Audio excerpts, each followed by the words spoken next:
கண்ணியமிக்க அல்லாஹ்வின் நேரடியார்களே, நபி ஸல்லல்லாஹு அலைஹி வஸல்லம் அவர்களுடைய குணங்கள் எப்படி இருந்தது என்று ஹதரத் ஆயிஷா ரலியல்லாஹு தஆலா அன்ஹா அவர்களிடத்தில் கேட்கப்பட்ட பொழுது, அன்னை ஆயிஷா ரலியல்லாஹு தஆலா அன்ஹா அவர்கள் சொன்ன ஒற்றை வரி அவர்களுடைய ஒட்டுமொத்த குணத்தையும் வெளிப்படுத்துவதாக இருந்தது.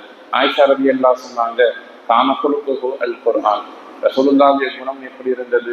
அவர்களுடைய குணம் குர்ஆனாக இருந்தது என்று சொன்னார்கள். அந்த ஒரு வார்த்தைக்கு 1000 அர்த்தங்களை சொல்ல முடியும். அதே போல ரசூலுல்லாஹுடைய ஒட்டுமொத்த வாழ்க்கையும் எப்படி இருந்தது? 63 வருஷம் வாழ்ந்தாங்க. அதில் 23 வருடம் நபியாக இருந்தார்கள். அந்த ஒட்டுமொத்த வாழ்க்கையையும் நீங்கள் ஒரு வரியில் சொல்லுங்கள் என்று கேட்டால், நபி ஸல்லல்லாஹு அலைஹி வஸல்லம் வாழ்க்கையை நாம் எப்படி சுருக்குவது என்று பார்க்கிற பொழுது, அத்தீனு அன் நசீஹா என்று ஒரு ஹதீஸ் இருக்கிறது. மார்க்கம் என்பதே உபதேசம். மார்க்கம்னா என்ன? அதுதான் உபதேசம். உபதேசம்தான் மார்க்கம் என்று ஒரு ஹதீஸ். அந்த ஹதீஸின் அடிப்படையில் தான் ரசூலுல்லாஹுடைய வாழ்க்கை இருந்தது என்று ஒரு வரியில் சொல்ல முடியும். ரசூலுல்லாஹுடைய வாழ்க்கை எப்படி இருந்தது? அவர்களுடைய வாழ்க்கை உபதேசமாக இருந்தது. உபதேசம்னா என்ன?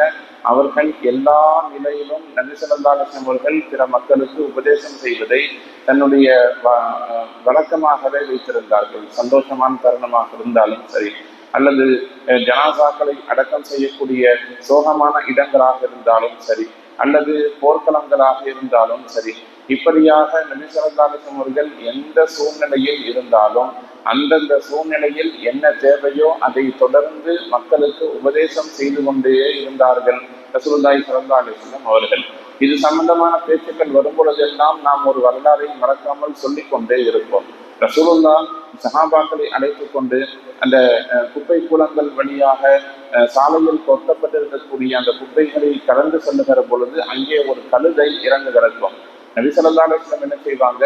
சஹாபாக்களை பார்த்து, இந்த இறந்து போன அழுகிவிட்ட நாற்றம் இருக்கக்கூடிய இந்த கழுதையை யாராவது விலை கொடுத்து வாங்குவீர்களா என்று கேட்கிற பொழுது சஹாபாக்கள் சொல்லுவாங்க, இதை போய் வாங்கி நாங்கள் என்ன செய்ய போகிறோம்? இதன் மூலம் எங்களுக்கு என்ன பிரயோஜனம் கிடைக்கிறது? இதையெல்லாம் நாங்கள் காசு கொடுத்து வாங்க மாட்டோம் என்று சொல்லுவார். அப்படியானால் இதனுடைய இறைச்சியை நீங்கள் புசிக்க விரும்புவீர்களா என்று ரசூலுல்லாஹ் கேட்கிற பொழுது, நாங்கள் இதை காசு கொடுத்தே வாங்க மாட்டோங்கிறப்ப இதை போய் யாராவது சாப்பிடுவார்களா என்று சொன்ன பொழுது, நபி ஸல்லல்லாஹு அலைஹி வஸல்லம் அவர்கள் சஹாபாக்களுக்கு அந்த இடத்துல ஒரு உபதேசம் செய்வார்கள். என்ன உபதேசம்னா, உங்களில் ஒருவர் இன்னொருவரை பற்றி புறம் பேசுதல் என்பது இந்த மாமிசத்தை உண்பதை விட கேவலமானதுன்னு சொல்லுவாங்க. அது ஒரு பயானுக்கான மஜ்லிஸ் அல்ல. சாலையில் கடந்து செல்லுகிற பொழுது ரோட்ல ஒரு கழுதை இறந்து கிடக்கிறது பார்க்கிறார்கள். அவர்கள் அந்த இடத்திலேயும் சஹாபாக்களுக்கு ஏதாவது செய்தியை சொல்ல வேண்டும் என்பதற்காக வேண்டி அந்த இடத்தில் வைத்து புறம் பேசுதல் கூடாது என்கிற அந்த செய்தியை சஹாபாக்களுக்கு உபதேசமாக நபி ஸல்லல்லாஹு அலைஹி வஸல்லம் அவர்கள் செய்கிறார்கள். நம்ம பார்க்கிறோம், ரசூலுல்லாஹ்வுடைய குழந்தைகளில் ஹஸரத் ஃபாத்திமா ரலியல்லாஹு தஆலா அன்ஹா அவர்களை தவிர மற்ற எல்லா குழந்தைகளும் அவருடைய ஹயாத்திலேயே வஃபாத்தாகிவிட்டார்கள். அதுல நபி ஸல்லல்லாஹு அலைஹி வஸல்லம் அவர்கள் இப்ராஹிம் என்கிற பெயருடைய ரலியல்லாஹு தஆலா அன்ஹு, இப்ராஹிம் ரலியல்லாஹு தஆலா அன்ஹு என்கிற பெயருடைய தன்னுடைய மகன் இறந்த பொழுது ரசூலுல்லாஹ் ரொம்ப வருத்தப்பட்டார்கள். ஏனைய வஃபாத்துகளை விட, மனைவிமார்கள் இறந்த சமயங்களை விட, மற்ற குழந்தைகள் இறந்த சமயங்களை விட இப்ராஹிம் ரலியல்லாஹு தஆலா அன்ஹு இறந்த பொழுது ரசூலுல்லாஹ் ரொம்ப கவலைப்பட்டார்கள், மிகவும் அழுதார்கள்னு ஹதீஸ்ல இருக்குது. ஒரு சஹாபி கேட்பார், யா ரசூலல்லாஹ், நீங்கள் அழுகிறீர்களா? மகன் இறந்து விட்டான், இதுல அழுவதற்கு என்ன இருக்கிறது? நீங்களே அழுவீர்களா என்று கேட்ட பொழுது, இது என்னுடைய மனதில் இருக்கக்கூடிய அன்பின் வெளிப்பாடு என்று ரசூலுல்லாஹ் சொன்னதையெல்லாம் நாம் ஹதீஸ்ல பார்க்கிறோம். அந்த சுகமான ஒரு நிகழ்விலேயும் ரசூலுல்லாஹ் அழுது கொண்டிருக்கக்கூடிய சூழ்நிலையிலேயும் மக்கள் சிலர் பேசிக் கொள்ளுகிறார்கள், ரசூலுல்லாஹுடைய மகன் இறந்ததன் காரணமாக இன்று சூரிய கிரகணம் ஏற்பட்டு விட்டது. யதார்த்தமான நிகழ்வு. அந்த ஒரு பக்கம் மரணம் நடந்திருக்கிறது, இன்னொரு பக்கம் சூரிய கிரகணம் ஏற்பட்டு பகல் நேரத்திலேயே இருள் சூழ்ந்து கொள்கிறது. அந்த சமயத்துல அரபிகள் சிலர் பேசிக் கொள்ளுகிறார்கள், இந்த சோகத்தை தாங்க முடியாமல் அல்லாஹ் சூரிய கிரகணத்தை ஏற்படுத்தி விட்டான் என்று சொன்ன பொழுது ரசூலுல்லாஹ் அந்த நேரத்திலேயும் சஹாபாக்களுக்கு சொன்ன செய்தி, யாருடைய மரணத்திற்காக வேண்டியும் கிரகணம் பிடிக்காது. அஷ்ஷம்சு வல் கமரு, சூரியனும் சந்திரனும் பூமியும் அதற்கான நேர்கோட்டில் சுற்றி கொண்டிருக்கிறது. அது அல்லாஹ்வுடைய படைப்பு. ஹல்கும் மின் ஹல்கில்லா, ஆயத்தும் மின் ஆயாத்தில்லா. அல்லாஹ்வுடைய அந்த படைப்பினங்கள் அதற்கான வேலைகளை செய்து கொண்டிருக்கிறது. இது யதார்த்தமான நிகழ்வுதானே தவிர யாருடைய மனோநலத்திற்காகவும் சந்திரனோ சூரியனோ கிரகணம் பிடிக்கவில்லை என்று அந்த நேரத்திலேயும் சஹாபாக்களுக்கு ரசூலுல்லாஹ் என்ன செய்தார்கள்? உபதேசம் செய்தார்கள். இப்படியாக நபி ஸல்லல்லாஹு அலைஹி வஸல்லம் வாழ்க்கை ஒட்டுமொத்தமும் எல்லா நேரத்திலேயும் உபதேசம் என்கிற ஒரு அடிப்படையை மையமாக கொண்டே செயல்பட்டு கொண்டு இருந்தது. எல்லா நேரத்திலேயும் மக்களுக்கு ஏதாவது ஒரு செய்தியை சொல்லிக்கொண்டே இருப்பார்கள் நபி ஸல்லல்லாஹு அலைஹி வஸல்லம். அதனுடைய அந்த தாக்கம் எப்படி இருந்தது என்று பார்க்கிற பொழுது நபி ஸல்லல்லாஹு அலைஹி வஸல்லம் வர்றதுக்கு முன்னாடி அவர்கள் கிட்டத்தட்ட மனிதர்களாகவே வாழவில்லை. சஹாபாக்கள் ஒரு பிற மக்களால் மதிக்கப்படக்கூடிய ஒரு மனிதர்களாக வாழவில்லை. மக்காவுக்கு பக்கத்திலேயே தான் ரோம் என்கிற பேரரசு இருந்தது. அதே மாதிரி பாரசீக பேரரசும் மக்காவுக்கு பக்கத்திலேயே தான் இருந்தது.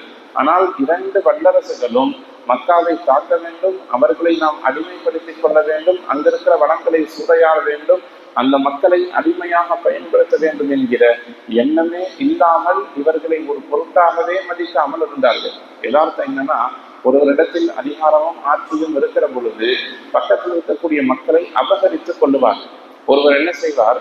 ஒரு நீண்ட நெடிய வருடம் ஒரு இடத்துல வேலை செய்து கொண்டிருக்கிறார்னு சொன்னா பக்கத்தில் சுற்றி இருக்கக்கூடிய மக்கள் அனைவரையும் அவர்கள் தன்னுடைய ஆதிக்கத்தின் கீழ் கொண்டு வந்து எல்லாம் என்ன மதிக்கணும், எல்லாருமே எனக்கு வேலை செய்யணும், நான் சொல்வதைத்தான் எல்லாரும் கேட்கணுங்கிற மாதிரி ஒரு மனோநிலைக்கு வந்து விடுவார். நீண்ட காலம் ஒருவர் ஒரு இடத்தில் ஆட்சி செய்து கொண்டிருக்கிற பொழுது பக்கத்தில் இருக்கக்கூடிய சிறிய சிறிய ஊர்களையும் நாடுகளையும் பிடித்து கொண்டு அவர்களையும் ஆதிக்கம் செய்து தன்னுடைய அரசாட்சியை விரிவுபடுத்துவதற்கு ஒரு அரசர் முயற்சி செய்வார். இது யதார்த்தமா உள்ளதுதான். ஆனால் இது மாதிரியான மக்கள் சிந்தனையில் இருக்கும் பொழுது கூட மக்காவை பிரிக்க வேண்டும் என்று யாருக்கும் தோணவில்லை. என்ன காரணம்னா, அவர்கள் ஒரு மனிதராகவே பிற மக்களால் மதிக்கப்படவில்லை. ஆனால் ரசூலுல்லாஹ் வந்தாங்க, சஹாபாக்களுக்கு உபதேசம் செய்தார்கள், அவர்களை பண்படுத்தினார்கள். எப்படி மாறிப்போனதுன்னு சொன்னா, இந்த சிறிய அரபு தேசத்தில் வாழ்ந்த மக்கள் உலகில் 80% மக்களை நிலப்பரப்பை ஆட்சி செய்யக்கூடிய ஆட்சியாளர்களாக மாறிப்போனார்கள். இவை அனைத்துக்கும் என்ன காரணம்? ஒரே விஷயம்தான், அந்நசீஹா. நபி ஸல்லல்லாஹு அலைஹி வஸல்லம் செய்த அந்த உபதேசம். மனைவியோடு தனியாக இருக்கும் பொழுது கூட அவர்களிடத்திலேயே மாற்றம் சம்பந்தமாகத்தான் நபி ஸல்லல்லாஹு அலைஹி வஸல்லம் பேசினாங்க. சிறுநீர் கழித்தால் எப்படி சுத்தம் செய்யணும் சொல்லிக் கொடுத்தாங்க. மனைவியோடு சேர்கிற பொழுது எப்படி இருக்க வேண்டும் சொல்லிக் கொடுத்தார்கள்.